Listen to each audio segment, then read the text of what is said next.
நண்பர்களுக்கு வணக்கம். இன்றைக்கி நம்ம பீட்ரூட் வந்துட்டு எப்படி சுலபமான முறையில் சூப்பராக செய்யுதுன்னு பார்க்கலாம். அதுக்கு வந்து குட்டி குட்டியாக வந்து பீஸை வந்து கட் பண்ணி எடுத்து வச்சுக்கோங்க.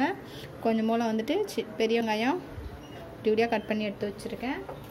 காரத்துக்கு ஒரு பச்சை மிளகாய், எண்ணெய், கடுகு, கொஞ்சம் போல் ஜீரகம், கொஞ்சம் போல் கருவேப்பிலை, அவ்வளோதான்.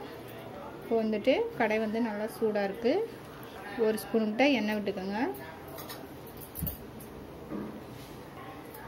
இப்போ கடுகு கொஞ்சம் போல் சேர்த்துக்கலாம், 1/4 ஸ்பூன். கூட கொஞ்சம் போல் ஜீரகம் சேர்த்துக்கலாம். கூட வந்துட்டு வெங்காயம் சேர்த்துக்கலாம்.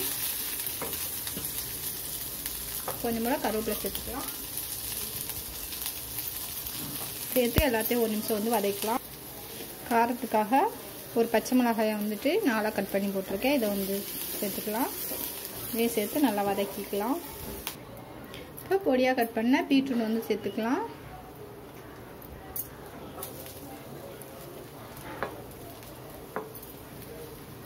இப்போ காய்க்கு தேவையான அளவு உப்பு சேர்த்துக்கலாம்.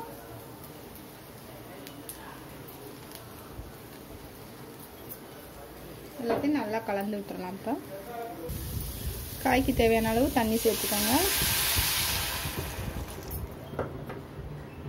சேர்த்து மூடி வச்சிடலாம். ஒரு 5 நிமிஷம் இருக்கட்டும்.